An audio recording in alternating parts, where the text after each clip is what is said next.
Ce qui se joue en Ukraine aujourd'hui n'est pas le sort de l'Ukraine, mais celui du monde.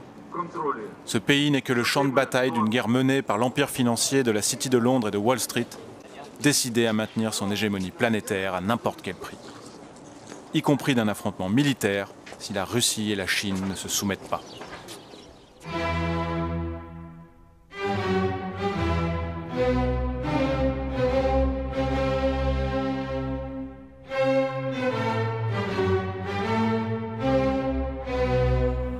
La mondialisation financière, dirigée par la City de Londres, sa filiale de Wall Street et son réseau de paradis fiscaux, est arrivée à bout.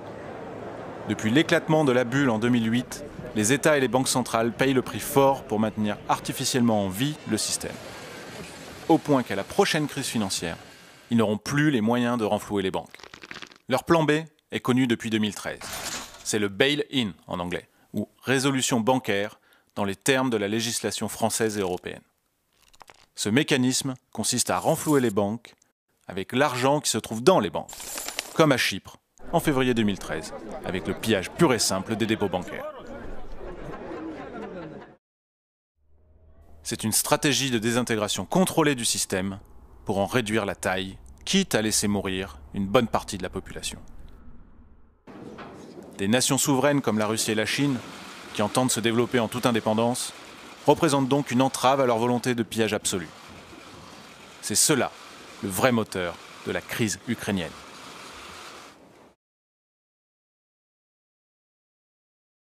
Tout a démarré le 21 novembre 2013, lorsque le gouvernement légitime d'Ukraine suspend les négociations en vue d'un accord d'association qui le lierait économiquement et politiquement avec l'Union européenne. Car cet accord prévoyait notamment une clause de libre-échange approfondie et globale qui aurait mis fin à toute protection douanière pour l'agriculture et l'industrie ukrainienne. Le pays a donc préféré se tourner vers l'Est en vue d'intégrer l'union douanière Russie, Biélorussie, Kazakhstan, basée sur le développement régional plutôt que sur le pillage des marchés. De surcroît, l'accord prévoyait d'intégrer l'Ukraine dans la politique de sécurité commune de l'Union européenne, c'est-à-dire l'OTAN.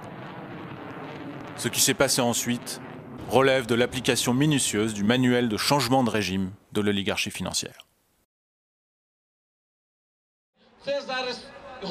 Les 21 et 22 novembre, de petits rassemblements pacifistes se tiennent sur la place Maïdan, réunissant quelques centaines de pro-européens. Ce qui peut paraître ironique lorsqu'au même moment en Grèce, en Espagne et au Portugal, les peuples se soulèvent contre la Troïka et son austérité criminelle. Du coup, personne ne prend au sérieux ces manifestants. Mais à partir du 24 novembre, les partis qui promouvaient l'accord de libre-échange au Parlement prennent le relais. Il s'agit des partis libéraux-conservateurs Batkivshina de Arseniy Yatsenyuk et Oudar de Vitali Klitschko, ainsi que du parti néo-nazi Svoboda de Oleg Tyagnibok. Dès lors, les incidents commencent et permettront au mouvement de prendre son ampleur. Les provocateurs issus des mouvements néo-nazis Svoboda et Secteur droit ont recours à la violence organisée et armée contre la police, les institutions et les autres partis politiques. Minoritaires, mais entraînés quasi militairement, ils prennent rapidement le contrôle de Maïdan et rendent l'escalade inévitable. Ces milices néo-nazis ne sont dénoncées ni par l'Europe ni par les États-Unis. Pire, la baronne Catherine Ashton, haute responsable des affaires extérieures européennes, s'exhibe en compagnie du député du parti néo-nazi Svoboda, Oleg Tyagnibok. Tout comme son homologue Victoria Nuland, la sous-secrétaire d'État américaine pour l'Europe de l'Est, promue par Obama après avoir fait ses classes dans l'administration Bush. La conversation téléphonique fuitée dans la presse entre Nuland et l'ambassadeur américain sur place révélera à quel point les trois chefs de l'opposition ne sont que des pions sur l'échiquier anglo-américain. Good. So I don't think Cleach should go into the government. I don't think it's necessary. I don't think it's a good idea. In terms of him not going into the government, just let him sort of stay out and do his political homework and stuff. We want to keep the moderate Democrats together. The problem is going to be Tyagnibok and his guys. I think Yats is the guy who's got the economic experience, the governing experience. He's the guy, you know, what he needs is Cleach and Tyagnibok on the outside. He needs to be talking to them 4 times a week, you know. So that would be great, I think, to help glue this thing and have the UN help glue it. And, you know, fuck the EU.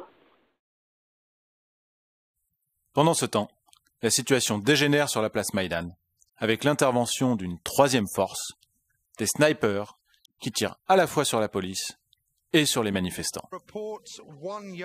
Ils feront 100 morts. Le 21 février, Yanukovych est contraint par la diplomatie européenne à signer un accord avec les 3 dirigeants de l'opposition, engageant au retour à la Constitution de 2004, à l'organisation d'élections anticipées et au désarmement des militants extrémistes. Mais l'accord vole en éclats sous la pression des chefs de milices néo-nazis, Dimitri Yarosh et Andrei Paroubi, qui exigent l'éviction de Yanukovych. Les milices vont encercler le Parlement et menacer les députés. À l'intérieur, les leaders de l'opposition vont organiser la destitution de Yanukovych, en violation totale de l'accord soutenu par les Européens et sans respecter la procédure constitutionnelle. Le nouveau gouvernement issu de Maïdan est composé d'ultralibéraux, dont le Premier ministre Yatsenyuk, qui engage sur le champ la thérapie de choc demandée par le FMI. Il s'empresse également de signer l'accord de libre-échange et d'intégration avec l'Union européenne et entame les négociations avec l'OTAN. En reconnaissant ce gouvernement, les diplomaties européennes et américaines ont du même coup cautionné la montée au pouvoir des néo-nazis. Ils ont en effet obtenu le poste de vice-premier ministre ainsi que 4 ministères, dont celui de l'éducation.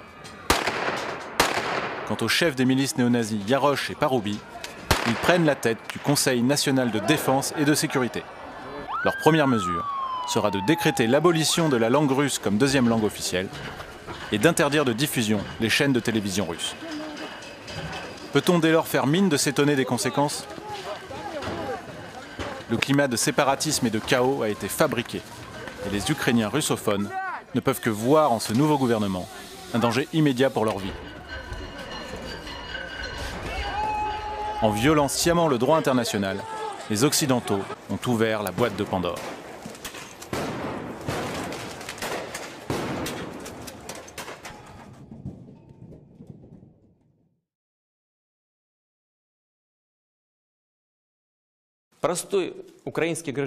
Mettons-nous un instant à la place de la Russie. Peut-elle se permettre l'inaction face à ce rouleau compresseur ? La stratégie appliquée par l'oligarchie financière, dont l'OTAN et les États-Unis d'Obama sont le bras armé, est d'encercler les puissances montantes que sont la Russie et la Chine pour les contraindre à accepter leur tutelle. À l'ouest, le déploiement du bouclier antimissile menace l'indépendance russe puisqu'il neutraliserait une partie de son arsenal stratégique. À l'est, la politique de pivot asiatique d'Obama se traduit par le redéploiement de troupes, de porte-avions et de sous-marins nucléaires pour établir une capacité de première frappe contre la Chine. Cette politique mène le monde au seuil d'un affrontement nucléaire. En Ukraine comme en Syrie, en Iran ou autour des îles sino-japonaises, on joue avec le feu.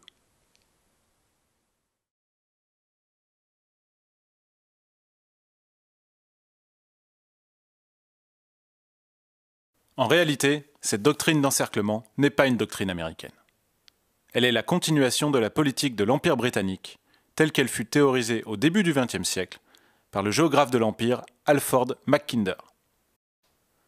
Proposée en 1905, cette doctrine Mackinder professe que le contrôle du Heartland continental, en empêchant son développement, assurera une suprématie maritime et commerciale à l'Empire britannique. La City sponsorise sa thèse.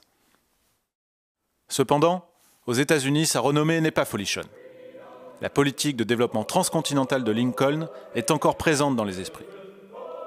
Mackinder est considéré comme un nostalgique de l'idée impériale et un serviteur de la thalassocratie anglaise.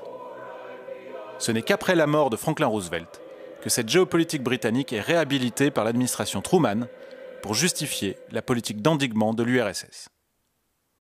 Les idéologues Henry Kissinger et Zbigniew Brzezinski l'érigeront en doctrine officielle des États-Unis. Ils enterrent ainsi la tradition de coopération initiée par des présidents américains comme John Quincy Adams, Abraham Lincoln ou Franklin Roosevelt.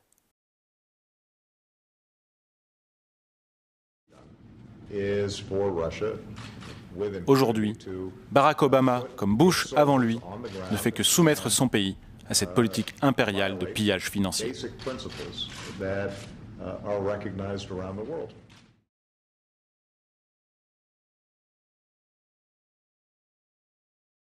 Okay, Jacques and Paris, I think we all agree this is a crisis. Who started it? Who's responsible? Well, what I have to say that it's not really about Crimea or Ukraine. It's about a world monetary system, a financial world monetary system, which is in a state of absolute collapse.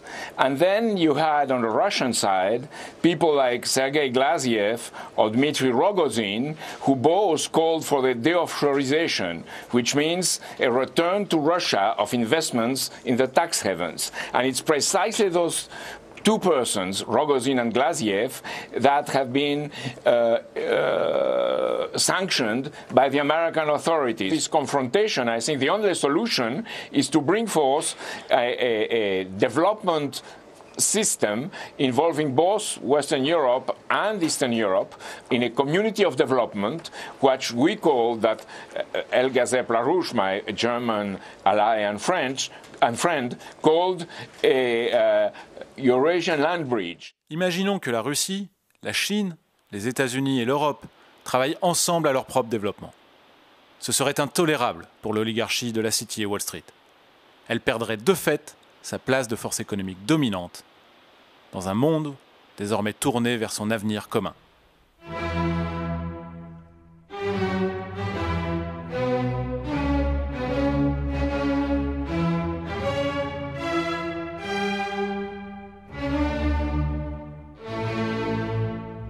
And we have to go back to the idea of physical economy, which is associated with the Industrial Revolution of America, which was the result of the policies of Lincoln, who also created a land bridge throughout America. Depuis la chute de l'URSS, c'est ce que nous avons clairement mis sur la table comme alternative à la mondialisation financière. Le développement de l'Eurasie, et dans le même élan des Amériques et de l'Afrique, est le défi que l'humanité doit relever. L'établissement de réseaux ferroviaires traversant les continents permettront le désenclavement des zones les plus pauvres. La réorientation de l'effort économique vers l'aménagement des territoires et la production scientifique, technologique et industrielle provoquera une hausse massive des niveaux de vie. C'est ainsi que les peuples pourront conquérir leur liberté politique et enfin disposer d'eux-mêmes. Dans leurs intérêts respectifs, la Russie et la Chine prennent le chemin de cette politique. Elles proposent toutes deux des coopérations pour bâtir une nouvelle route de la soie.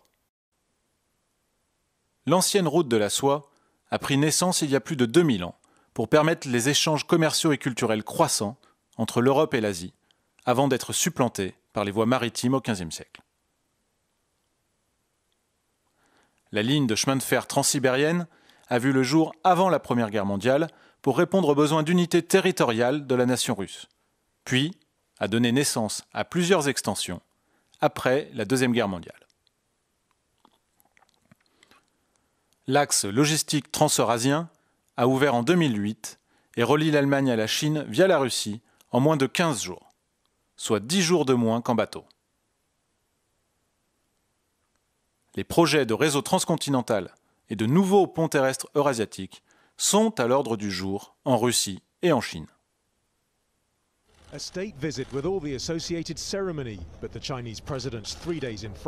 Mais pour bâtir réellement la paix par le développement, les beaux discours et les business plans ne suffiront pas. On doit se débarrasser pour de bon de la finance criminelle. La France, l'Allemagne et les États-Unis doivent reprendre leur indépendance et rompre avec la City de Londres. Et dans le même temps, saisir l'occasion historique de ces grands projets promus par la Russie et la Chine afin de stabiliser le continent.